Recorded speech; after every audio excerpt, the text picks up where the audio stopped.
আল্লাহ রাসূল সাল্লাল্লাহু আলাইহি সাল্লাম আঙ্গুল দুটা ফাঁক করে সাহাবায়ে কেরামদেরকে বুঝাইলেন যে আমার আঙ্গুল দুটি ফাঁক করলাম আর লাগাইয়া দিলাম, যারা তিনটা কাজ করবে আমার উম্মতের মধ্যে, আমার এই দুটা আঙ্গুলের মধ্যে যেমন কোনো ফাঁক নাই, হাসরের ময়দানে আর আমার উম্মতের মধ্যে এরকম কোনো ফাঁক থাকবে না, তারা আমার কাছাকাছি থাকবে।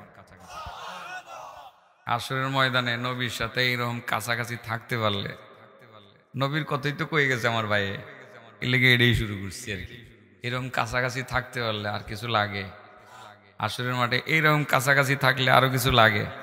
আমার নবীর কাছে যদি থাউন যায় আর খালি এমনি দৈরা রাখতারি, আমি তো চারতাম না কাছে থাকলে, ইয়া রাসূলুল্লাহ আমারে তুই কই যান, আমি আপনার নগণ্য একজন উম্মত, আমার লইয়া যান। নবী কি থুইয়া যারা দিয়ে ফালাই থুয়ে যাইব গা?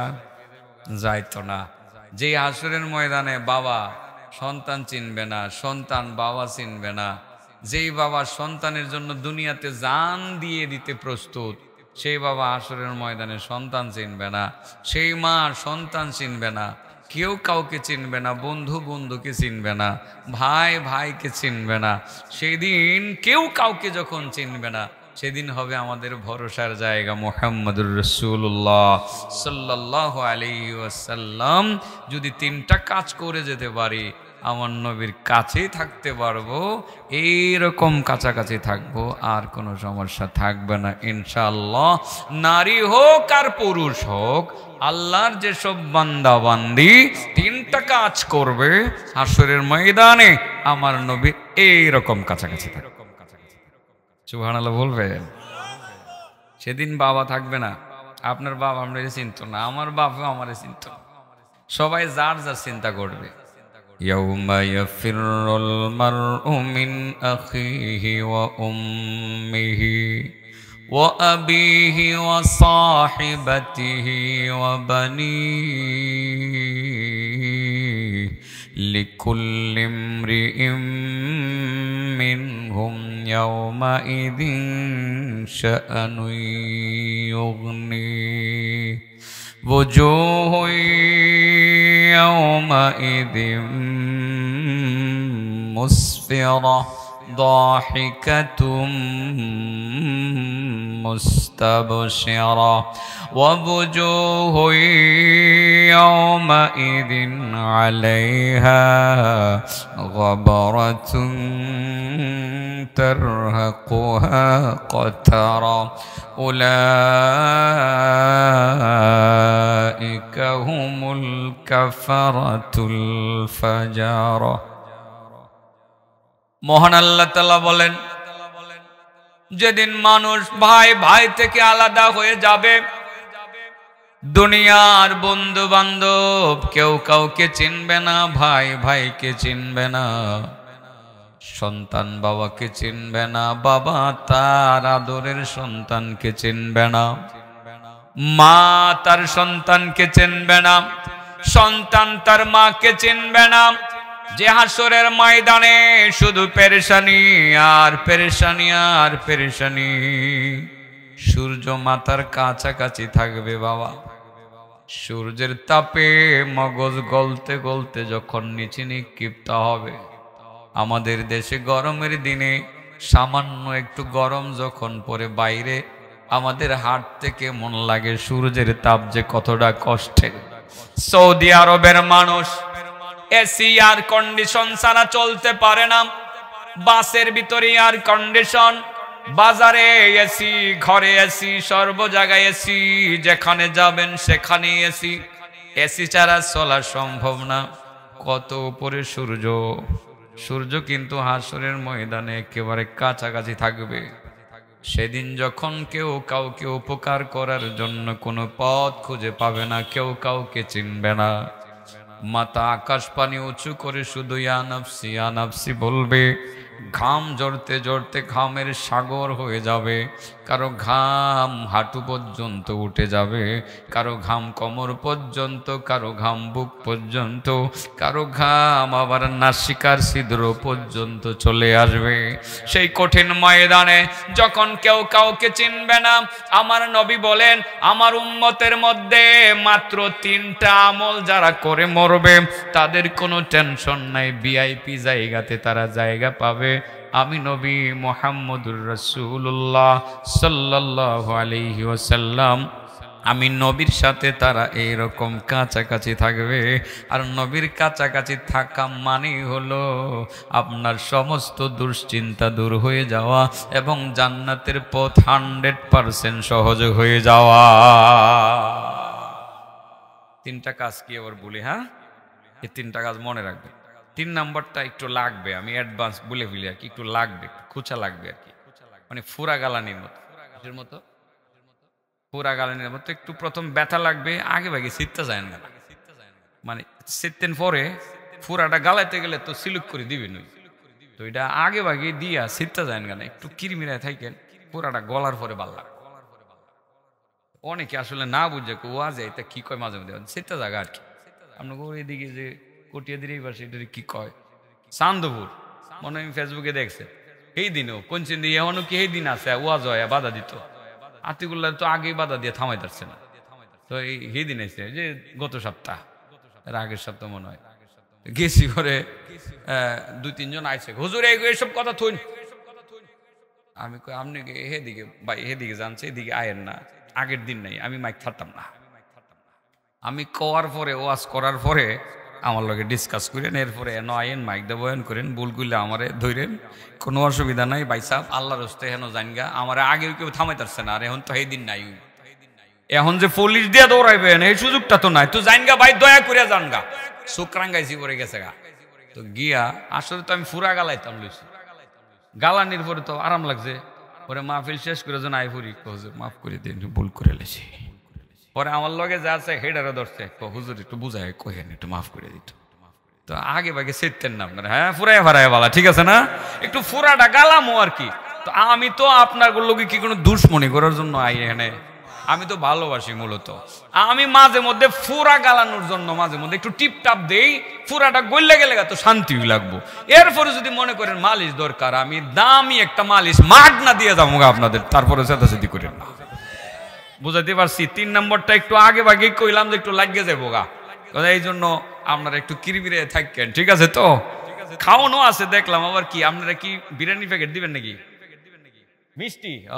মিষ্টি দিব, আমি মালিশও দিব আবার মিষ্টিও দিব, যায় কোনো অসুবিধা নাই, মালিশের লগে মিষ্টি চলবো। হ্যাঁ কালকে না আজকে জানি, কালকে আজকে ওই না কালকে মোবাইলে, এটা লম্বা মোবাইল আছে না, আমারও একটা আছে, আমি এটারে সবসময় এটার মধ্যে কিতাব টিতাব গাটলে দেখি আর কি, তো কেমনে জানি আবার মাঝে মধ্যে একটু গুতা দিলে ফেসবুক আয় দেখি, পরে এটার মধ্যে একটা ভিডিও আইছে, ভিডিওর মধ্যে দেখলাম একটা বাচ্চার গলার ভিতরে এত বড় কাটা ঢুকছে, মাছের কাটা। এখন এটা আনবো কেমনে, ডাক্তারের কাছে লিয়ে গেছে, এটা লাইভে দিছে। এখন বাচ্চা তো মুখের কাছে ডাক্তারের যে চামচ কেসি যেটি দিয়ে সিফা দিয়ে আনে, সিফা গাড়ি, এগুলো মুখের কাছে নিতে দেয় না, বাচ্চা খালি চিল্লায়, ওরা জোর করে মা বাপে ধরছে, ডাক্তারও এমনি দুইটা জিব্বার মধ্যে এটা দিয়ে চাপ দিয়া বাইর করে পরে লিয়েছে, আনার পরে সামনে এমনি দিছে, হ্যাঁ তোর গলা ব্যথা নাই, এর আগে তো গলা ব্যথায় চিল্লা, কিন্তু ওই যে অস্ত্র ঢুকাইবো হ্যাঁ দেড়া হ্যাঁ খালি চিল্লায়, ডাক্তারে বাইর করে আনজন কাটাটা সামনে দিছে, গলা ব্যথা হয়ে গেছে, এবার আসে কাটা আনবার আগে অস্ত্র ঢুকাইবার লাগে দিছে না আর কি, কাটা আই পড়ছে পরে, আপনারাও পরে আসবেন ইনশাল্লাহ, প্রথমে একটু কষ্ট লাগবো ইনশাআল্লাহ। এই 3টা তাহলে বলি, হ্যাঁ একটা একটা করে বলি। মান কাল্লা মালুহু ওয়া কাসুরা আয়ালু ওয়া হাসুনাস সালাতুহু ওয়া লাম ইয়াগতাবিল মুসলিমিন جاء معي يوم القيامة هكذا وجمع إصبعي রহমাতুল্লিল আলামিন বলেন, যেসব উম্মত আমার 3টা কাজ করবে হাসরের ময়দানে আমি নবীর সাথে এইরকম কাছাকাছি থাকবে।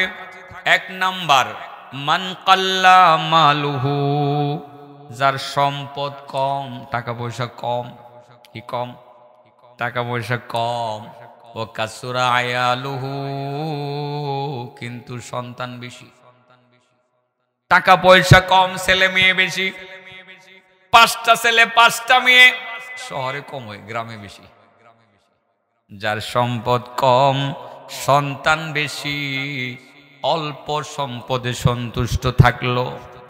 আল্লাহ যা তুমি আমারে দিলা তাতে আমি সন্তুষ্ট। দৈনিক আমার 1000 টাকা কামাই হয় মাবুদ, তাতে আমি সন্তুষ্ট। যেই ব্যক্তি অল্প সম্পদে সন্তুষ্ট থাকে, হারাম কামাইয়ের জন্য এত দৌড়াদৌড়ি করে না, সুদের ব্যবসা করে না, ঘুষ বাণিজ্য করে না, ধোঁকাবাজি করে, মিথ্যা কথা বলে কামাই করে না, অল্প মালে সন্তুষ্ট থাকিয়া অধিক পরিমাণ সন্তানদেরকে নেককার দিনদার পরহেজগার বানাইলো। 5টা ছেলে 3টারে আলেম বানাইলো, আরেকটারে মাস্টার বানাইছে, হেডারেও ধার্মিক বানাইছে, মাস্টার সেও নামাজ পড়ে। আরেকটা ছেলেরে ব্যবসায়ী বানাইছে, সেও ব্যবসা করে, সেও নামাজ পড়ে। আলেম ছেলেগুলো ইমামতি করে। 5টা মেয়ের 3টারে আলেমা বানাইছে, আরেকটা মেয়েরে ডাক্তার বানাইছে। ডাক্তারও দরকার আছে, পর্দানশীল ডাক্তার, এবং আল্ট্রাসাউন্ড করে, আল্ট্রাসাউন্ড করে, মহিলাদের আল্ট্রাসাউন্ড করে। এইরকম বহু ধার্মিক ডাক্তার আমাদের দরকার আছে, কিন্তু দরকার আছে। একটা মেয়েরে ধার্মিক ডাক্তার বানাইছে, আরেকটা মেয়েরে স্কুলের মাস্টার বানাইছে, প্রাইমারি স্কুলে মাস্টারি করে, সেও বোরকা পরে যায়, হাত মোজা পাও মোজা পইরা যায়। স্কুলের মাস্টার বানাইলেও ধার্মিক বানাইছে। যেসব আল্লাহর বান্দা বান্দি অল্প মালে সন্তুষ্ট থাকলো, সন্তানদেরকে নেককার বানালো, দিনদার বানালো, আল্লাহর রাসূল বলেন সেই সমস্ত লোক হাসরের ময়দানে আমি নবীর সাথে এইরকম কাছাকাছি থাকবে। অল্প মালে সন্তুষ্ট থাকে, ছেলে মেয়েরারে দিনদার বানায়। হ্যাঁ বাবা, এরকম বহুত গর্বিত বাবা আছে। আর অধিক পরিমাণ সন্তানের চিন্তা শহরের মানুষ কম হয় করে, কারণ এরা তো পরিবার পরিকল্পনা অফিসের লগে আর বাসা। আমার বাসা হয়ে গেল লগে, ওই ছেলে হোক মেয়ে হোক 2টা সন্তান যথেষ্ট। ইদানিং 4-5 বছর যাবত আরেকটা স্লোগান বাড়াইছে, একটা হইলে ভালো হয় না, কদিন পরে না হলে ভালো। আচ্ছা কোন চিন্তা এত কিছু কইরা কিন্তু মানুষ কমাইতে আসছে। স্বাধীন হওয়ার সময় 6 কোটি সামথিং ছিল মনে হয়, 7 কোটির কাছাকাছি না? এখন কয় কোটি? হ্যাঁ 22 কোটির কম না চাচা, কি 17 কোটি? এটা তো গনছে এনে খালি 22 কোটির কম না বাংলাদেশের মানুষ। 22 কোটির কম হইতো না। এই যে এতগুলো মানুষ হয়েছে বাংলাদেশে, না খায় মরতেছে কেউ? আপনাদের বাগলপুরে কেউ না খায় মরে? আগে কানিতে 30% জমিনে দান হইতো 8 মন, এখন আল্লাহ দিয়ে দিছে 27 মন। কয় মন? রিজিক তো আল্লাহ দিয়ে ওই ফাটায়, ঠিক না বেটি? অতএব সন্তান কম এর চিন্তা করে লাভ কি? আল্লাহ রাসূল বলেন তাজাওয়াজুল ওয়াদুদাল ওয়ালুদা, এমন নারী বংশ দীক্ষা বিয়া করো যার সন্তানাদি বেশি হওয়ার সম্ভাবনা বেশি। নানির বংশ দাদির বংশ দীক্ষা বিয়া শাদী করো। ছেলে মেয়ে বেশি হইলে সুবিধা, অসুবিধা নাই, ভয় পাওয়ার কোনো কারণ নাই। রিজিক কাটা দেয়, রিজিকের মালিককে।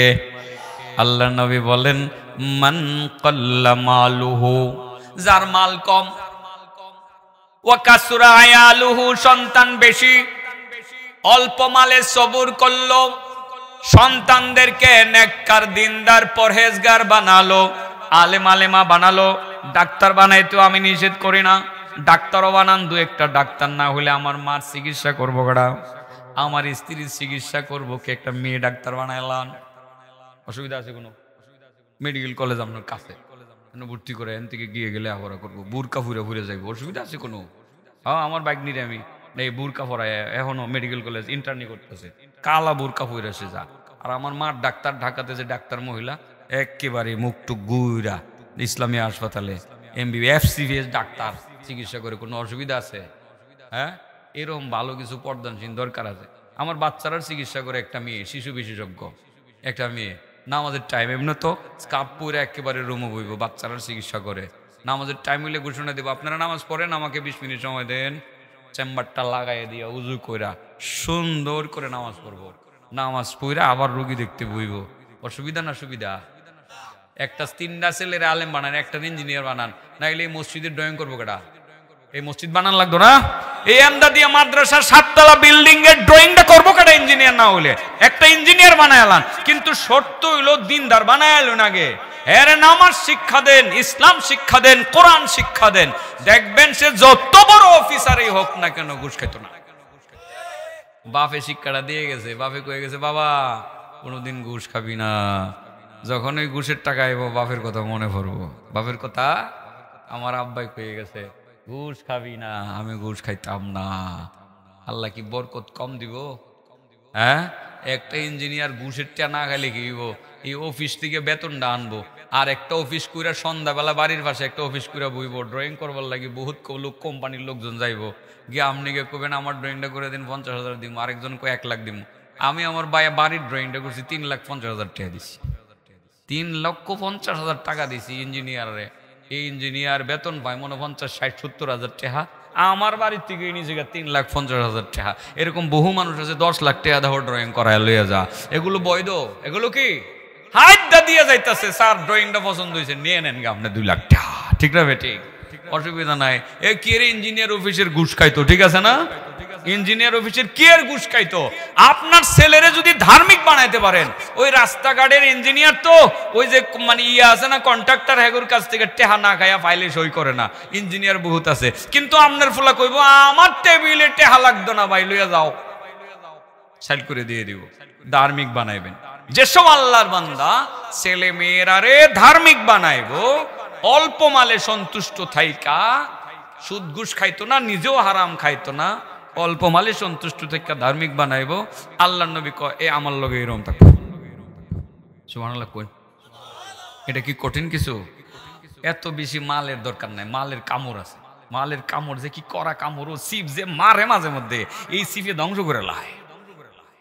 মালের সিপের গল্প শুনাইতাম একটা, আমি আগে গড়ি দীক্ষা লই। 12:30টার ভিতরে শেষ করণ লাগবে, তো টার্গেট আছে না আমার, শুক্রবারের দিন না। আপনারা আবার ইয়া খাইবেন, মিষ্টি খাইবেন, আবার মালিশ দিমু। মোটামুটি গল্পটা কইলি তোমরা শুনবানি। আই পড়ো ওই যে এই কোনাটা বয়ে যাও গায়ে, কষ্ট করতেছে খারুয়ে থেকে, মানে আমার খারাপ লাগতেছে, ওই কোনাটার যাওগা। আর মসজিদের ভিতরে কিছু যাওগা প্রয়োজনে, মসজিদের ভিতরে ভালো জায়গা আছে, ওইদিকে যাওগা ভাই। খারুয়া মশা হোক, আমরা ফাও বেতা করবো। আমি একটা কিচ্ছা কই তাইলে 2-4-5 মিনিট জাগা, হ্যাঁ। আর বাকি 2 নম্বর আর 3 নম্বর বাকি রয়েছে। ফুরা গালি নেটে কয় নম্বরে? 3 নম্বরে মনে আছে দেখা। আশরাফ আলী থানভী রহমাতুল্লাহ আলাই একটু টেহার কামড়ের কথা কইতেছে আর কি। কামড় এটা যে কেমন কামরানি কামড়ায়, আসলে টাকাওয়ালারা যে শান্তিতে নাই এটা আপনি বুঝলেন না, এবারের লগে 2 দিন ঘুমাইলে বুঝবে। এটা বোঝানোর জন্য বলতেছি। আমিও দেখছি, আমার কিন্তু মোটামুটি আগের চেয়ে টেহা বেশি। পরে এই কামরানি শূন্য আর ঘুমের বুড়ি খায় ঘুমান লাগে না, হিসাব করে দেখছি এটা দরকার ছিল না, আমার আগের দিনই বালা আছে। এখন এই কামড়ে ঘুমের বুড়ি খায় ঘুমান লাগে। কামড় তাইলে কি আমার কামড় কি? কামাই করছি 2 লাখ, উমুকে চাই 4 লাখ, উমুকে চাই 5 লাখ, মামু আয়ে, বাইগনা আয়ে, ভাই আয়ে, বুনা আয়ে। আরে আমার কাছে টেহা আছে 4 লাখ, হেরা চায় 10 লাখ। মনে করে প্রত্যেক রাত মাহফিল করে, এত মাহফিল করে এত থকুই, মাও আমার জিগে কিরে এতটা কইতস তুই। আমি মনে মনে কি কামড়, এই কামড়ে আমার শেষ করবো। আগের দিনই বেলা আছি, 10,000-15,000 টাকা বেতন পাইতাম, সবাই জানতো বেতন কম, আরে এইভাবে চাইতো না। এখন এরে দিলে বাইক না, রে না দিলে বাইক না নারাজ, বাইরে না দিলে বায়ে নারাজ, খালি বিদেশে যাইবো, ব্যবসা দিব, হিডা দো হিডা দো। আমি দেখি আমার কামাই যা, হেরার চাওয়া হইলো 3 গুণ বেশি। এই কামড় কি আমি সহ্য করতাম? এই জন্য আসলে বেশি টেহার একটা কামড় আছে, এই কামড়টা বুঝাইবার লাগিয়া একটা গল্প শোনাই। আশরাফ আলী থানভী রহমতুল্লাহি আলাই, নাম শুনছেন? হ্যাঁ, জামানার শেষ মুজাদ্দিদ না? সেই আশরাফ আলী থানভী বলেন মাওয়াইজে আশরাফিয়াতে হযরত খিজির আলাইহিস সালামের নাম শুনছেন তো? ওনার নামটা আসলে খাজির। নাম কি? খাজির। এটা আমরা কইতে কইতে কই খিজির। ওই রমজান মাসে সাহারি হয় না, এটা আমরা কইতে কইতে কই সেহরি। এটা আসলে সেহরি না, সেহরিটা যেমন ভুল ঠিক খিজিরটাও ভুল। খাজির সাহারি এগুলো শুদ্ধ, কিন্তু কিছু কিছু অশুদ্ধ কথা সমাজে পরিচিত হয়ে গেছে। হযরতে খাজির, এখন কই খিজির হই, যেহেতু আপনারা খিজির হিসাবে চিনেন, হযরতে খিজির উনি ছিলেন মুস্তাজাবুদ দাওয়া। মুস্তাজাবুদ দাওয়া এর অর্থ হলো তার দোয়া ডাইরেক্ট কবুল হতো। কি তো? তো একটা যুবক সে জানছে যে খিজির এর দোয়া ডাইরেক্ট কবুল হয়, আর খিজির বাচ্চা রয়েছে সাগরের ফারে ফারে করে। মনে মনে কয় যদি খিজিরের লগে একদিন আমার দেখা হইতো তাহলে খিজির রে কইতাম, ভাই খিজির একটু দোয়া করো, আমি একটু বড় লোক হইতাম। কি হইতাম? খালি মাইন্সের জিগায়, ভাই খিজির রে চিনো? খিজিরের লগে তোমার দেখা হয়? কো কে রে? কো খিজিরের কাছে দোয়া চাইতাম, খিজিরে দোয়া করলে কবুল হইব, আমি বড় লোক হইতাম।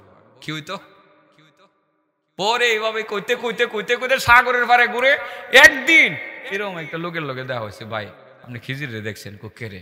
কো খিজির রে, পাইলে কইতাম আমার লাগে দোয়া করতাম, আমি একটু বড় লোক হইতাম। কৌ কৌ কৌ আপনি খিজির? কহ আমি খিজির। আসলে খিজির রে ভাই, খুঁজতে খুঁজতে খিজির রে ভাই লাইছে। পরে কৌ হুজুর আপনারে পাইছি, আমার জীবনের সাধনা ছিল আপনারে পাওয়ার, আপনি দয়া করে আমার জন্য একটু দোয়া করে দেন, আমি যাতে একটু বড় লোক হইতে পারি। দেখো বড় লোকের মধ্যে কিন্তু শান্তি নাই। খোনা হুজুর আমি ঠিক থাকবো, আমি দান খায়রাত করবো, মসজিদ বানাবো, মাদ্রাসা বানাবো, আমার এটা সব ঠিকঠাক থাকবো, একটু দোয়া করে দেন। আচ্ছা ঠিক আছে, দোয়া করে দিব, আল্লাহর কাছে বলবো। তুমি কার মতো বড় লোক হইতে চাও? কার নাম কইতাম? কি ইসলাম সাহেবের নাম কমো না আরো কারো কারোর নাম কমো? ইসলাম সাহেব তো আপনাদের এমনি নাম বলছি, ইসলাম সাহেব তো আর তখনের কথা না। পরে এ চিন্তা করলো, কি বুদ্ধি আছে মাথার, ইসলাম সাহেব তো শুধু বাংলাদেশের ধনী, ছোট একটা দেশে ধনীর নাম যেহেতু কমো, বিল গেটসের নাম। তখন তো আর বিল গেটস ছিল না, তখন তার কত আর যেহেতু মানে সোশ্যাল মিডিয়াও ছিল না, তখন কেডা যে বড় লোক সে তো জানে না। এখন সে সময় নিছে যে আপনি অনেক কটা দিন সময় দেন, যাও 1 বছর দিলাম, 1 বছরের ভিতরে তুমি আইবা, বড় লোকটার নাম কইবা, যেই বড় লোকটার নাম কইবা আমি এই লোকটার মতো আল্লাহরে বলবো তোমার বড় লোক বানাই দিতে। আর যদি আগামীকালে কইলে তোরে কইবা তুমি আইবা এই জায়গাতে, আইলে আমারে পাইবা। এই লোকের মাথার বুদ্ধি গো, ইসলাম সাহেবের নাম কইতাম না, ইসলাম সাহেব তো শুধু বাংলাদেশের ধনী। তো এইভাবে বড় লোকের কাছে যায়, এক বড় লোকের কাছে গিয়ে গো, ভাই তুমি তো বড় লোক, কহ ভাই তুমি শান্তি দিয়ে আসো, ভাই একটা কথা কই। কি কথা? আমার সাথে খিজিরি দেখা হয়েছে, খিজিরি কইছে দোয়া করে আল্লাহর কাছে আমার বড় লোক বানায়। এখন ভাই তোমার মতো বড় লোক হইতাম চাই।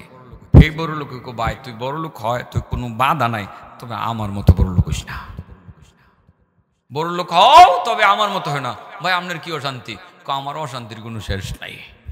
কইতে কইতে শুন না, এর হরে এই বান্দা এখান থেকে গেছে। প্রত্যেকটা বড় লোকের কাছে যায়, এক এক দিন এক একজনের কাছে সবাই একই কথা কয়, বড় লোক হয় তবে আমার মতো বড় লোক হইও না। শান্তি নাই। পরে যাইতে যাইতে গেল গা বৎসর 9 মাস আর 11 মাস 29 দিন গেছে গা, একদিন বাকি। কয়দিন বাকি? পরের দিন খিজিরের কাছে রিপোর্ট করতে হইব কার মতো বড় লোক হইব। যাইতে যাইতে শেষ বড় লোকের বাড়িতে গেছে, একদিন আগে বিল গেটসের বাড়িতে গিয়া দেখে এটারই ব্যাপার কি, এত বড় বাড়ি, কি রাজকীয় হালত, বাচ্চারা খেলতেছে, কি বাগান, কি বড় বড় লেক, কি আনন্দ ফুর্তি। হুক্কা ওখানে রাইকা, স্বর্ণের হুক্কা দিয়া, স্বর্ণের পাইপ দিয়া, এন হুক্কা তুই এন কইবে টানে, রাজকীয় হুক্কা। আগের দিনে হুক্কাই খাইতো, সিগারেট মিগারেট ছিল টিল না আর কি। রাজা বাসার তো হুক্কাই খাইতো, ছেলেরা হুক্কা চিনতো না আর কি। চিনো তোমরা হুক্কা? ডাবা ডাবা। তোমরা তো ইয়ে খাও, মোমবাতি। তা বাদ দাও, এগুলো ক্ষতি, এগুলোর দরকার নাই, এগুলো বাদ দাও, খাইওটাইও না, ক্ষতি আছে। অযথা পয়সা খরচ করা দরকার। আপেল কিনা খাইবা, আমি আপেল আপেল খাইবা, আঙ্গুর খাইবা, কমলা খাইবা, কি মিষ্টি কমলা। এত এত মানে এত বড় একটা চিকন চাকন একটা জিনিস খাইয়া এটারে কেড়ে নষ্ট করবো অযথা। একটা কমলা খাইবা, শরীরটা ভালো হইব, মনটা ভালো থাকবো, মাথাটা ফ্রেশ থাকবো, ঠিক আছে না? সিগারেট মিগারেট খাইও না। যারা সিগারেট খান আপনারা রাগ করেন না, আসলে লাভ নাই তো। আপনি নিজেও জানেন এটার যে লাভ নাই, আপনি জানেন এটার ক্ষতি আছে, এরপরেও আপনি এটা খান। কেড়ে খান, কি দরকার আছে? গন্ধ লাগে, গন্ধ। আজকে জানি কোন টাইমে নামাজ পড়তেছি, মাগরিবের নামাজ পড়ছি, তাহলে হুমায়পুর ওই যে কৈটুফি নাকি কৈটুফি কোটুফি কোটুফি এইটার মসজিদের মধ্যে খার হয়েছি, ও নামাজ ছাইরা দেওয়ার বা হয়েছে আমার। এমন গন্ধ, বেটার মুখ মনে বিড়ি খায় মসজিদে ঢুকছে। আমি নামাজ ছাইরা দেওয়ার বাও কোন রকমে কালি কিরবিরে নামাজটা পড়ছি, নামাজ পড়ে গেলি অন্য জায়গা দিছি। এটা তো সে বুঝতেছে না, তো আরেকজনের যে ক্ষতি হইতেছে। ঘরের ভিতরে গেলে তো ঝগড়াঝাটি হয়, এটা কি আমরা শুনি? 2 একজনে আমরার কাছে আয় কয়, পরে বিচার টিচার করি, কথা বলছেন না? তো এটা ছাইরা দেওয়ান ভালো না? হ্যাঁ, সবাই কইতাছেন নাকি? সবাই কইতাছেন নাকি ছেড়ে দিবেন? যাই হোক, ওই উক্কা টানতেছে, কি আরাম, কি মজা। বড় লোকে উক্কা টানাটানি করতেছে, তামুক টানে আরে চামুক টানতেছে, গিয়া কো ভাই আপনি তো বড় লোক, কহ আমি পৃথিবীর শ্রেষ্ঠ বড় লোক, পাইছি এবার এর মতোই বড় লোক কর লাগবো। দেখে যে বাচ্চারা খেলতেছে, দৌড়তাছে, বাগান টাগান, সুন্দরী মানুষ নাচতাছে, গান গাইতে আছে, আরে কি ইলাহি কাণ্ড।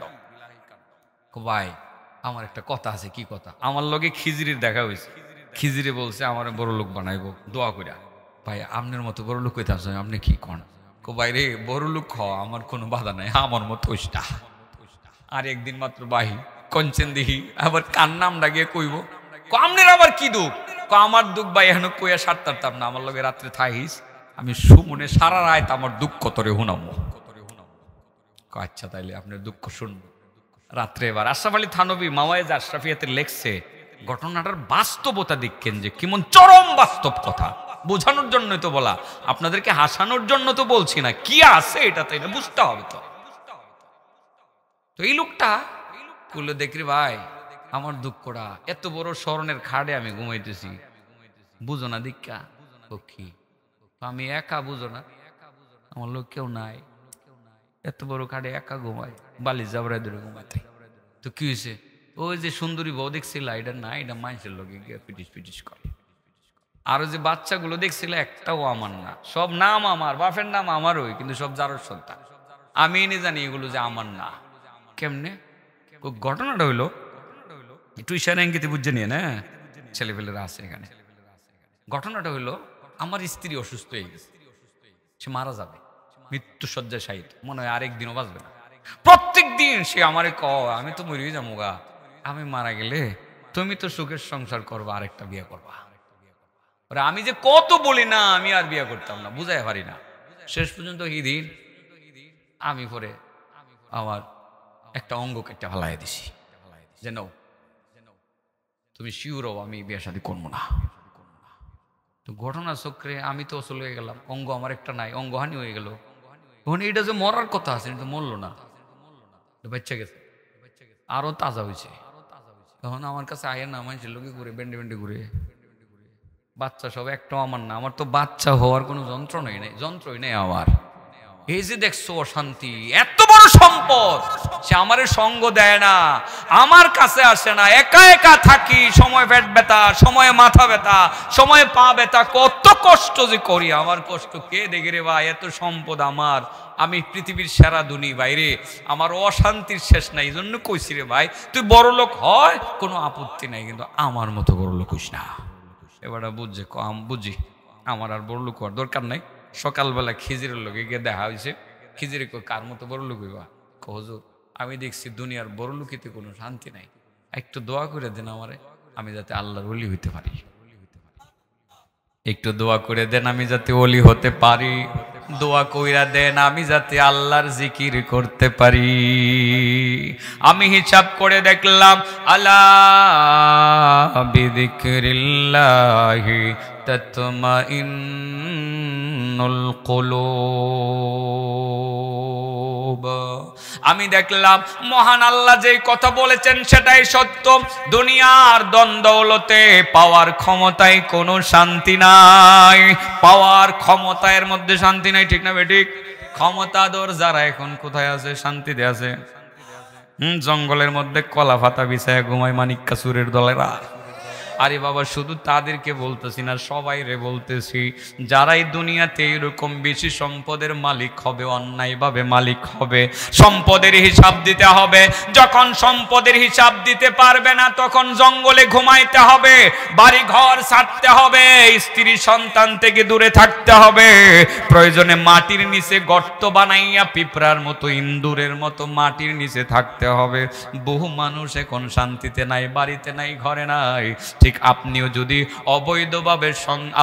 অবৈধভাবে সম্পদ অর্জন করেন, যেদিন হিসাবের জন্য আপনাকে ডাকা হবে, ধরা খাইতে হবে রে বাবা, শান্তি কেন, শান্তির শো আপনার ভাগ্যে জুটবে না। সেই জন্য আল্লাহ বলেন, দুনিয়ার টাকা পয়সা দ্বন্দ্বলত এত কিছুর মধ্যে শান্তি নাই, শান্তি আছে আলা বিযিকরিল্লাহি তাতমাইন্নুল কুলুব। একমাত্র আল্লাহর জিকিরের মধ্যে শান্তি আছে। বাবা আমি গ্যারান্টি সহকারে বলতে পারি, নামাজও একটা জিকির। আগামীকাল ফজরের নামাজটা আপনি জামাতে আদায় করেন, জামাতে আদায় করে মসজিদের কোনায় বসে 5 মিনিট আপনি জিকির করেন, আপনার ভিতরে শান্তি আছে না নাই নিজে অনুভব করতে পারবেন। ফজরের নামাজ জামাতে আদায় করে যদি ঘর থেকে আপনি বের হতে পারেন, ফিলিংসটা যে কেমন লাগবে, শান্তি যে কেমন লাগবে, সেটা আমি ওয়াজ করে বুঝাইতে পারবো না। সকালবেলা ফজরের নামাজ জামাতে পড়ে সারাদিন কাজ করেন, দেখেন আপনার কেমন লাগে। যদি ভালো না লাগে আমারে দুইরা বাইন্দা থুয়ে দিয়ে ফজরের নামাজ জামাতে পড়ে দেখেন। এ যুবক, বিশ্বাস করো না, আগামীকাল ফজরের নামাজ পড়ো, পরে সারাটা দিন তোমার কাটাও। সন্ধ্যাবেলা কেমন লাগে, সারাটা দিন কেমন লাগে তুমি আমাকে বলো। আসলে ইবাদত আর জিকির এগুলোর মধ্যে শান্তি। দুনিয়া যতটুক দরকার একটুক নাও, এর বেশি দরকার নাই। আরে চোখ তো বন্ধ হবে, 1000 কোটি টাকার মালিক, চোখ বন্ধ হলে শেষ। পরকালের জন্য কি করছো তুমি, কি করছো পরকালের জন্য? যখন তোমার ভিতরে এই জিনিসটা ঢুকবে, নামাজ পড়ছি পরকালের জন্য, জিকির করছি পরকালের জন্য, দিনটা আমার ভালোই যাইতেছে। আর ওয়াজ মাহফিল তো যুবকরাই আয়োজন করে। যুবকরা কয় মিয়া আয়োজন করলা, খাবারেরও আয়োজন করলা, টেহাও কালেকশন করলা, আর অনেকেই বড় লোকরাও টাকা দিতেছে, টেহা দিয়ে মৌলভী সাহেবের ফ্যাট মোটা করলা। আমার টেহা দিলে আমি না নিব নাকি? আমার টেহা দিয়ে আমারও ফ্যাট মোটা করলা। তুমি ফজরের নামাজ পড়লা না, তোমার লাভ কি? ওয়াজ করে তোমার লাভ হয়েছে কোনো? তাহলে তুমি এত বোকা কেন? তুমি আজ থেকে ফজরের নামাজ ধরো, তোমার ওয়াজ সার্থক হবে। শান্তি কারে কয় এটা তুমি বুঝতে পাইবা। আমি অন্যদিকে ডাইভার্ট হয়ে যেতেছি গা, আসলে বুঝতে পারতেছি না। আজকে সাবজেক্টের বাইরে কি চলে গেলাম? না, যাই নাই, আমি এখন লাইনে চলে আসছি। বলেন তো দেখি, কয়টা কাজ করলে আমার নবীর সাথে এরকম কাছাকাছি থাকা যাবে? 1 নম্বর, অল্প মালে সন্তুষ্ট থাকতে হবে, যেটা আছে। হারাম উপার্জনের দিকে যাব না, এবং অধিক পরিমাণ সন্তানকে নেককার বানাবো, দিনদার বানাবো, পরহেজগার বানাবো। এই কাজটা করলে আমার নবীর সাথে এরকম কাছাকাছি থাকা যাবে। ফাঁকে বলছিলাম সম্পদের কামড় আছে, এটার অশান্তি আছে। এটা দিয়ে দৃষ্টান্ত একটু দেখাইছিলাম, দেখেন 1000 কোটি টাকা কামাইছে, বেগম পাড়া বাড়ি বানাইছে যারা, এদের কথাই বলতেছি। শুধু এদের কেনা, আগেও অনেকে বানাইছে, আগামী দিনও অনেকে বানাইবো। শান্তিতে ছিল না, নাইও থাকবো না। শান্তি নাই তো এরা, যত কিছুই কন। সামনে যারা এরকম ছুরি ডায়তি করে পয়সা কামাইবো, শান্তি নাই, পলায় থাকুন লাগবো, দেশ ছেড়ে যাওয়ান গা লাগবো। জিফুত থুইয়া গিয়া দেশের বাইরে বৎসরের পর বৎসর জীবন কাটায় দেওয়ান লাগবো। ইদানিং দেখছি একজন আইছে, দীর্ঘ 17 বছর পর দেশ হয়েছে, জিফুতের লোকে দেখা নেই। আমার লোকে দেখা হয়েছে একদিন মালয়েশিয়াতে।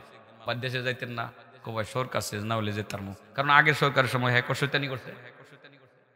সরকার শেষ না হলে যেতার মুখ, টুইন টাওয়ারে দেখা হয়েছে আমার লোকে। আমি বললাম দেশে যেতেন না, দেশে গেলে মারে লেবো, ক্রস ফায়ারে দিব।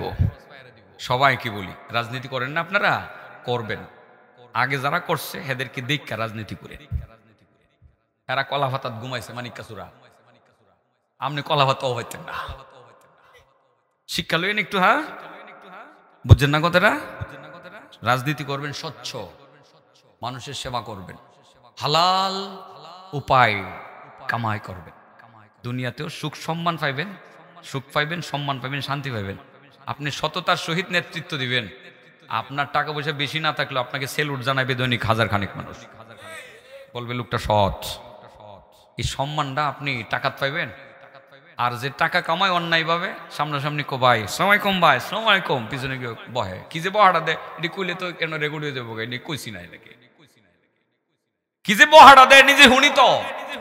আরে শুধু এটারে না, মৌলবীরও বহে। গেলাম আমি যে আপনার নিকলি গত বছর বয়ান করতাম, এবারটা জোর করে অ্যাডভান্স টাকা নিছে, মাহফিলের দিনও টাকা নিছে, টাকাটা দিয়া আমি সন্তানে পিছনটা দিছে একটা বহা, এমন বহা দিছে মৌলবীরে। আমি কই মৌলবীরে যদি এমন বহা বকতে পারে তো নেতারে জানেন কেমন করা বহা দিছে। এটা আমি কইলে হ্যাঁ রেকর্ড করে লাগবো, এই যে বইয়ের এটা হ্যাঁ খুব ডরাই। আজকে দুপুর 12টার সময় গিয়ে দিই কিশোরগঞ্জ, হ্যাঁ না আমি 12টার সময় বয়ান করি, হ্যাঁ কেমনে খবর পাইলো? কিশোরগঞ্জ শহরে 12টার দিকে বয়ান করতেছিলাম দিনে, এই যে ক্যামেরা লেগে আর দিছে, কথা হিসাব করে কোন লাগে তো মুখদা যেটা বাইরে পরে তো এটা দলিল হয়ে যাবো, কথা বুঝছেন না? বকা জকা এগুলো করা ঠিক না, মানে কঠিন ভাষায় বকে, টাকা দেয় ঠিকই কিন্তু পিছনে বকে করা ভাষায়। আর সততার সহিত যারা নেতৃত্ব দেয় যারা জনগণের কল্যাণে কাজ করে তাকে তাকে মানুষ সম্মানও করে, ইজ্জত করে, তার জন্য দোয়াও করে। দুনিয়াতে তার সম্মান আছে, আল্লাহর কাছেও তার সম্মান আছে। আমি বলি আগামী দিনে যারা নেতৃত্বে যাবেন সততার পরিচয় দিবেন, দিবেন তো ইনশাআল্লাহ। ওয়ার্ড থেকে নিয়ে থানা লেভেল, থানা থেকে জেলা, জেলা থেকে কেন্দ্রীয় লেভেলে যারা নেতৃত্বের সুযোগ পাবেন 100% সততা ধরে রাখবেন ইনশাআল্লাহ। সম্মানের মালিককে আল্লাহ।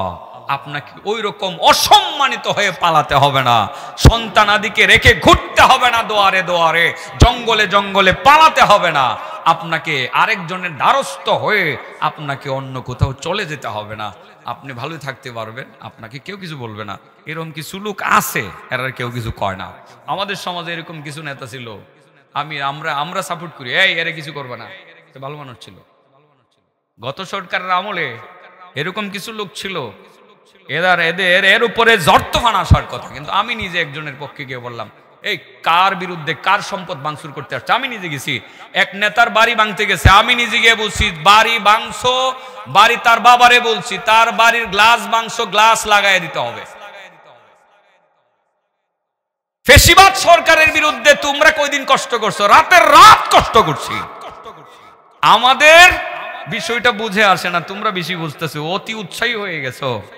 বহুত ভালো মানুষও ছিল, 2-4 জন ছিল, রাজনীতি করছে কিন্তু মানুষের টেহা মারছে না, মানুষের ভালোর জন্য কাজ করছে। এরকম লোক ছিল না কিছু? তার বাড়িও ভাঙন লাগবো? আমি নিজে গিয়ে বলছি তার বাবারে, ওই নেতার বাবারে, যে নেতা বাড়ি ভেঙে লাইছিল, যে আমি আপনার কপালে সোমা দিয়ে গেলাম, বাড়ির জানলা যাতে ঠিক মতো লাগাই দিয়ে যা। পরের দিন সব লাগাই দিয়ে পরে চাবি বুঝাই দিয়ে গেছে। ঠিক এরকম সততার সহিত আগামী দিনে যারা রাজনীতি করবেন। এটা আমার সাবজেক্টের ভিতরে ছিল না, এমনি বলার জন্য বলে ফেললাম, মাইন্ড করলেন না তো? হ্যাঁ, রাজনীতিতে করবেন, এই ছেলেরাও করবে, সবাই কি বলি, ছাত্র রাজনীতির সাথে যারা জড়িত, সততার পরিচয় দেবা। সততার দাম আর 100 কোটি 200 কোটি কেন, কোটি কোটি টাকার চেয়ে মূল্যবান। সততার তো অনেক দাম। 2 নম্বর কথা বলে ফেলি। 2 নম্বর, কয় প্রকার মানুষ নবীর লগে এরকম কাছাকাছি থাকবে? 2 নম্বর, ও হাসুনাত সলাতুহু, যে ব্যক্তি মসজিদে টাইলস লাগাক আর না লাগাক কিন্তু নামাজে টাইলস লাগায়। কিসে টাইলস লাগায়? যে ব্যক্তি মসজিদে টাইলস লাগাক আর না লাগাক কিন্তু নামাজে টাইলস লাগায়, তার মানে যে ব্যক্তি তার নামাজটা সুন্দর করতে পারে, আল্লাহ রাসূল বলেন সে হাসরের ময়দানে আমি নবীর সাথে এইরকম কাছাকাছি থাকবে। এরকম কাছাকাছি থাকে, নামাজটা সুন্দর করল। সুবহানাল্লাহ করতেন না? পারলে নামাজের টাইলস লাগানোর পরে মার্বেল পাথর লাগাই দেন। মসজিদ যদি টিনের ঘর হয় কোনো অসুবিধা নাই, কিন্তু নামাজদারে টাইলস লাগাইবেন, মার্বেল পাথর লাগাইবেন। হ্যাঁ, নামাজকে সুন্দর করে যদি মসজিদও সুন্দর করতে পারেন তো করেন, কোনো আপত্তি নাই। কিন্তু মসজিদ সুন্দর করার তুলনায় নামাজ সুন্দর করার গুরুত্ব অনেক বেশি। আল্লাহ রাসূল সাল্লাল্লাহু আলাইহি সাল্লাম এই কথা বলেন নাই যে মসজিদ সুন্দর করো, রাসূল বলছেন নামাজ সুন্দর করো। যদি নামাজের ভিতরে টাইলস লাগাইতে পারো আর নামাজকে মার্বেল পাথর দিয়ে সাজাইতে পারো, হাসরের ময়দানে আমি নবীর সাথে এইরকম কাছাকাছি থাকতে পারবে। সুবহানাল্লাহ বলেন। বলতে পারেন তাইলে নামাজে আবার টাইলস লাগামু কেমনে, নামাজে মার্বেল পাথর লাগামু কেমনে, একটু দেখাই দিতাম। বাবা, নামাজ সুন্দর করা লাগবে। নামাজ সুন্দর করার 1 নম্বর উপকরণ হইল সূরা কিরাত। সূরা কিরাত শুদ্ধভাবে শিখা লাগবে। সূরা ফাতিহা শুদ্ধভাবে উচ্চারণ করা লাগবে। যদি আপনি না পারেন অন্তত পক্ষে 4টা সূরা আপনি সুন্দরভাবে শিখে ফেলেন, মসজিদের ইমামের কাছে শিখেন। যদি সম্ভব না হয় আপনি 1 তারিখ থেকে চলে যান ইস্তেমার ময়দানে, 31 তারিখে চলে যান, 40 দিনের জামাতে চলে যান। সেখানে গিয়ে কোনো কিছু শিখতে পারলেন না, প্রত্যেক দিন সকাল 9টা-10টা বাজে একটা তালিম হয়, সূরা কিরাতের তালিম। সূরা ফাতিহাটা সুন্দরভাবে শিখেন। আপনি আরো 4টা সূরা সুন্দরভাবে শিখেন। কেমন যেন আপনি নামাজের টাইলস লাগাইতে শুরু করলে। যায়েন ইস্তেমার থেকে 40 দিনে যায়েন গা, দাওয়াতটা দিয়ে গেলাম। এই যে 31, 1, 2 না, এরপরে আবার 3, 4, 5 মনে হয় 2, এই 2টা ইয়ে থেকে ইস্তেমা যায়েন। আপনারা যাবেন তো মনে হয় না? অনেকেই যাইবেন। ওখানে সূরা কিরাতটা সুন্দরভাবে শিখেন। এরপরে রুকু সিজদাগুলো ভালোভাবে করবেন। রুকু থেকে ওঠার সময় বলবেন সামি আল্লাহু লিমান হামিদা, একটু টাইলস লাগায় দেন, এবার বলেন রব্বানা লাকাল হামদ, রব্বানা লাকাল হামদ। সুন্দরভাবে যখন উচ্চারণ করবে ভালো লাগবে, শান্তি লাগবে। নামাজে আপনার টাইলস লাগানো শুরু হয়ে গেল। এবার যদি মনে করেন টাইলস লাগাইছেন, মার্বেল পাথর লাগাই দিবেন, তাইলে বলেন, এটা আমি বলছিলাম বাগুলপুর মাদ্রাসায়, বলেন হামদান, বলেন হামদান কাসিরান তয়্যিবান মুবারাকান ফি, বলেন হামদান কাসিরান তয়্যিবান মুবারাকান ফি, হামদান কাসিরান তয়্যিবান মুবারাকান ফি। তাহলে এবার নামাজের মধ্যে মার্বেল পাথর লাগায় দিলেন, সুন্দর হলো, সূরা কিরাত ভালো হলো, রুকু সিজদা ভালো হলো। এবার তাসবিহাত সুন্দরভাবে উচ্চারণ করে নামাজটাকে সুন্দর করলেন রে বাবা, নামাজটাকে টাইলস লাগায় দিলেন, ডেকোরেশন করলেন। এবার হামদান কাসিরান তয়্যিবান মুবারাকান ফি বলে নামাজের ভিতরে মার্বেল পাথর আপনি লাগায় দিলেন। নামাজের ভিতরে মার্বেল পাথরটা লাগাইলে যে কত লাভ হয়, সহিহ বুখারীর একটি হাদিস আপনাদের সামনে তুলে ধরতে চাই। আমার নবী রাহমাতুল্লিল আলামিন তিনি নামাজে দাঁড়াইলেন। নবী হলেন ইমাম, নবী ইমাম আর আমরা ইমামের মধ্যে বেশ কম আছে রে বাবা। আমরা ইমাম সামনে দাঁড়াইলে মুসল্লির জুতা চুরি হইলে বলতে পারি না, ঠিক না বেটে? মুসল্লিরা কে কি করতেছে কিছুই বলতে পারি না।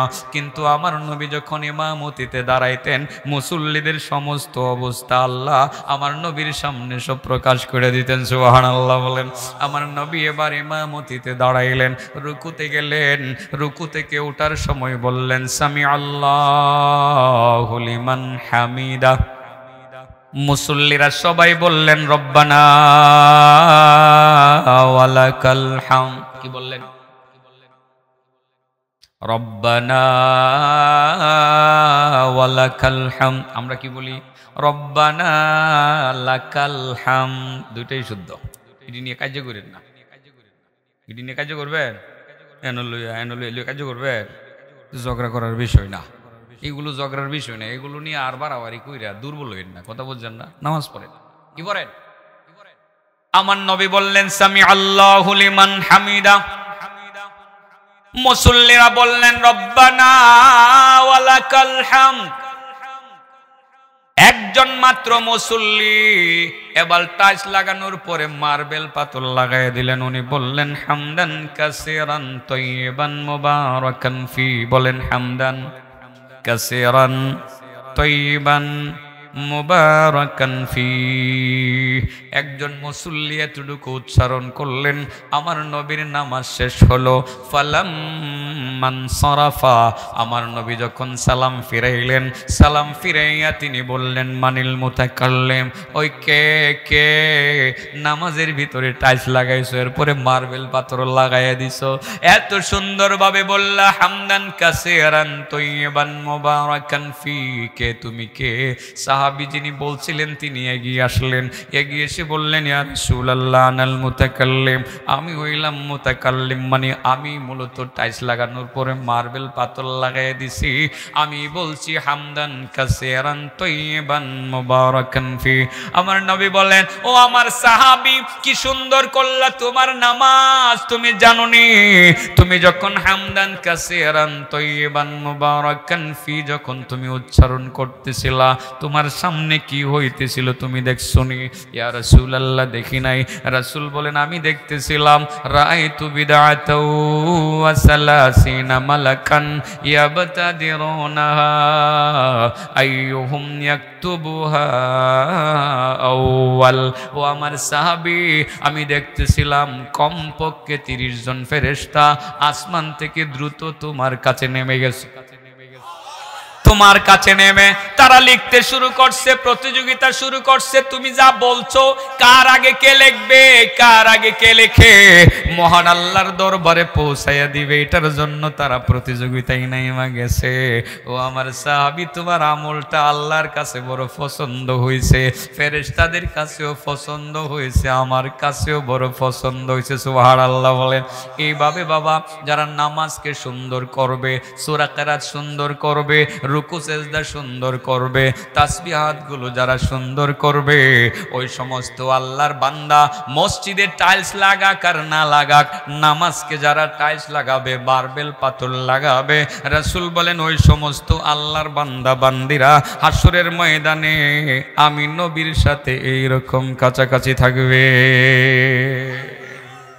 নামাজ সুন্দর করুন লাগবে আজ থেকে, কথাটার উদ্দেশ্য এটাই বাবা। নামাজ খালি মুরগির মতো ঠুকুর মুকুর দিয়ে বাবা এইভাবে নামাজ করে কোনো লাভ নাই। এই নামাজে লাভ হইতেছে না, তো ফরি তো সবাই লাভ তো হইতেছে না। নামাজ পড়ন লাগবে উমরের মতো, নামাজ পড়ন লাগবে আলীর মতো, নামাজ পড়ন লাগবে আবু হুরায়রার মতো, নামাজ পড়ন লাগবে উসমানের মতো, নামাজ পড়তে হবে আমার নবী মুহাম্মদুর রাসূলুল্লাহ সাল্লাল্লাহু আলাইহি ওয়াসাল্লামের মতো। এই নামাজটা পড়লে নবীর লোকে এইরকম দাম। কয়টা হইছে পরে এখন পুরা গেলাম কিন্তু রেডি রেডি বেতা জেতা পাইবেন না, এমনিতে বলার জন্য বলা। আপনারা তো বুদ্ধিমান, রাগ করবেন না, করার কথাও না। বুদ্ধিমানরা সহজে রাগ করে না। শেষ পর্যায়ে হয়তো বা যদি কোনো বড় ধরনের অসঙ্গতি থাকে তখন রাগটা, আমরাও তো ভুলের ঊর্ধ্বে না, কেউ ভুল বলতে পারি না বাবা। আমার দ্বারা যে ভুল হবে না এটার কোন গ্যারান্টি আছে? আমি তো মানুষ না, আমার দ্বারাও ভুল হতে পারে। হ্যাঁ, সেটা আমরা পরস্পরে আলোচনা করে একে অপরের ভুল শুধরিয়ে দিব, এটাই হলো নিয়ম। কিন্তু ওই হই হুল্লুড় করে এইটা করা যাবে না, সেটা করা যাবে না, এটা করো সেটা করো, এগুলো উচিত না। এটা আগে ছিল বেশি, এখনো মাঝে মাঝে হয় আর কি। এই জন্য বললাম যে আপনারা রাগটাগ করেন না। আপনারা তো আমার বন্ধু, আমি আপনাদের বন্ধু, আপনাদের ভালোবাসি। আপনারা তো আমার সম্পদ দখল করতে গেছেন না, গেছেন কেউ? তো আপনার সাথে আমার গুসা কেন থাকবে? আপনার সাথে আমার রাগ কেন থাকবে? আপনার সাথে আমার রাগ করার কোনো কারণ নাই, এখানে কোন কারণ আছে? কোনো কারণ নেই। এবার 3 নাম্বার, ওয়ালাম ইয়াগতাবিল মুসলিমিন, যে দুষে সৎকারা, আপনারা কয়েন কত পার্সেন্ট মুসলমান দোষী আপনারা কয়েন? আল্লাহ রসুল বলেন যারা মুসলমানদের গীবত করবে না, আমার লগে এরকম কাছাকাছি থাকবে, কি করবে না? গীবত করবে না। তো গীবত যারা করে এরকম সংখ্যা আমাদের সমাজে কত পার্সেন্ট? হ্যাঁ, 98 কইলেছে না। হ্যাঁ, আসলে 98 না হয় 95 তুইব। 95% মুসলমান এই মরা মানুষের গোশত খায়। সায়েস্টলে বইলেও মোটামুটি 2-4-5 জনের দুষ না বললে কি আড্ডাটা জমে। মসজিদের মারান্দায় বই আড্ডা দে তসবি জপে এই সময় বলে না। আর আমরা যারা ওয়াজ করতাম, ওয়াজের আগে 2-4 জনের গীবত কইরা ওয়াজও আয়া কই গীবত কইরেন না, গীবত দিয়ে শুরু করি, কইয়া পরে আয় আর কি, আয়া মানুষের কই গীবত করেন না। ওই ডাক্তারের মতো, যে ডাক্তার আমি কইছিলাম জানি কই আর কি। ডাক্তার একজন প্রফেসরের কাছে গেছি আমি, আমার লগে খাতির আছে, মুরব্বী ডাক্তার। তো উনি ওনার খাস কামড়ায় গেছি, তো টিকিট টানে, তা আমার দেখতো মুচ্ছা টুচ্ছা সাইরা পরে করলেন যে হুজুর চেম্বারে রোগী অপেক্ষা করতেছে। গেলাম 2 চেয়ারে 2 জন বললাম, রোগীর জিগা আপনি কি স্মোকিং করেন? স্যার মাঝে মধ্যে। সাবধান, স্মোকিং করা যাবে না, এটা ক্যান্সারের কারণ। তো ডাক্তারে নিজে কিন্তু একটু আগে খাইয়াছে, এখন না করে। তো আমরাও এরকম হয়েছি, এখন আমরা করে কই গীবত করেন না, একটু আগে কিন্তু এই পাশে গিয়ে কইয়াছি, ঠিক আছে না? অধিকাংশ এরকম। এই রোগের রোগী বইরা গেছে গা, মসজিদে বসছে, মাদ্রাসায় বসছে, স্কুলে বসছে, কলেজে বসছে, রাস্তাঘাটে বসছে, সাইস্টলে বসছে। এই রোগে সারা বাংলাদেশের মানুষ মুসলমান আক্রান্ত হয়ে গেছে গা। নামাজও কবুল হয় না, রোজাও কবুল হয় না, ইবাদত কবুল হয় না, মোনাজাত কবুল হয় না, শুধুমাত্র এই দোষের কারণে। এই ফুরাটা গালাইলাম না, কি করণ লাগবো? এটা কি মিছা কথা কইছি? আপনারা অস্বীকার করতে পারবেন। হয়তো আপনার এলাকার মানুষ গীবত করেন না, আমি দেখি যেহানে যাই হ্যাঁ নেই গীবত, যেহানে যাই হ্যাঁ নেই গীবত। উমুকে বালা না, হ্যাঁ বালা না, হ্যাঁ মা বালা না, হ্যাঁ 14 গোষ্ঠী বালা না, সব শুধু নিজে একাই বালা, আর বাকি দুনিয়া যা আছে সব খারাপ। আবার আরেকজনে কইতেছে হ্যাঁ বালা না, আরেকজনে হেরে কালাক কইতেছে। সারাটা দুনিয়া তো এরকম চলছে, বিশেষ করে বাংলাদেশে এরকম চলছে। গীবত নামের যে বেধি, এই রূপটাকে ফুরাডারে যদি না গালতে পারেন বাবা, নামাজ রোজা কোনোটাই কামে আইতো না, আপনার ইবাদত কবুল হবে না, জান্নাতের আশাই করতে পারেন না। আল্লাহ রাসূল বলছেন লা ইয়াদখুলুল জান্নাতা কাত্তাত, যারা মানুষের গীবত করে তারা জান্নাতে যেতে পারবে না। গীবতের আর ব্যাখ্যা দিলাম না, তবে মালিশটা লাগাই দিয়ে যায়, পুরা তো বলছে, ওই টিপ দিছি, ব্যথা তো লাগছে, যারা গীবত করে আর ভিতরে ব্যথা লাগছে না, একটু মালিশ দিয়ে দিই আপনাদেরকে। মালিশের পরে মিষ্টি মালিশটা দিয়ে দিতাম। মালিশটা হলো আল্লাহ রাসূল সাল্লাল্লাহু আলাইহি ওয়াসাল্লাম বলেন, কেউ যদি কারো গীবত করতে চায়, পরক্ষণে যদি চিন্তা করে গীবত করলে লাভ কি, আরেক বেটার দোষ বললে তার ক্ষতি হবে, ওনার একটা ক্ষতি হয়ে গেল, তার মেয়ের একটা বদনাম করে দিলাম বিয়াটা ভাঙ্গায়া, হে বেটার মায়ের বিয়া ভাঙলো ঠিক, কিন্তু আমার কি লাভ হইলো? সমাজে আসে না এরকম বিয়া ভাঙ্গায়া দেয়, আইসে চাচাই করতো, কি ও ভাই অমুকের মায়াটা কেমন, ভালোই, মায়াটাও বালা, বাপ মা সবাই বালা, তো মেয়েটা কয়দিন আগে শুনছিলাম 1 সপ্তাহ বলে পাইছি না কুজা বিয়া ওই বইটা, হ্যাঁ দিল নি বাঙ্গায়া, গিবত করে দিল নি বাঙ্গায়া, বাঙ্গায় যে দিল সে চিন্তা করলো, সে চিন্তা করে অনেক সময় এরকম যে আরেকজনের মাইয়ার বিয়া বাঙ্গাইনে দিয়ে দিলাম আমি, তার না ক্ষতি হইলো, আমার কি লাভ হইলো? যাক, মানুষের ক্ষতি করে লাভ নাই, গিবত করতাম না, যেহেতু আমার কোনো লাভ নাই গিবত করব না। এই মালিশটা যে ইউজ করবে, আল্লাহ রাসূল বলেন সে নগদ 10,000 রাকাত নফল নামাজের নেকি পাবে। আমি আগে পরে 20,000 রাকাতের কথা বলছি, 20,000 এটা ভুল ছিল, আমি কিতাবে পড়ছি 10-এর জায়গায় 20 পড়ছি ভুলে, এটা সংশোধনী দিলাম, এই ক্যামেরা দিয়ে এই সংশোধনীটা দিয়ে দিও, মানে ওইটা দিয়ে দিও, এটা আমার ভুল ছিল। কয় হাজার রাকাত?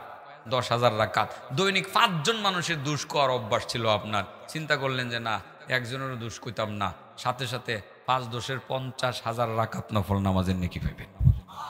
মালিশটা কেমন? দামি মালিশ না, কার্যকরী মালিশ। আজ থেকে আমরা তওবা করবো, আর কারো গীবত করতাম না। বিশেষ করে পর্দার আড়ালে মা বোনেরা যারা আছেন, আপনারা যে লাগানটা লাগাইতারেন গো, বাপরে বাপ, একেবারে আগুন লাগাই দে, এই ঘরের লগে এই ঘরের স্বামীর লগে, তার দেবরের লগে অমুকের, আরি বাবান লাগানটা যে লাগায়, শাশুড়ির লগে লাগাই দে, তার জামাইয়ের এমন লাগানটা যে লাগায়, শেষ পর্যন্ত পুরা ঘরে আগুন জ্বলে। মাগো আপনার নামাজ রোজা কবুল হতো না। আজকে আপনি নিয়ত করেন শাশুড়ির বিরুদ্ধে আর কোনোদিন স্বামীর কাছে কিছুই কইতাম না, আপনি সাথে সাথে 10,000 রাকাত নফল নামাজের নেকি পাইবেন। এত কষ্ট আপনি কেড়ে করণ লাগবো, এত কষ্ট করার দরকার নাই, এত নামাজ না পড়েও আপনি 10,000 রাকাত নফল নামাজের নেকি তো আজকেই কামাই করলেন, প্রত্যেক দিনই তো সেটা করা সম্ভব।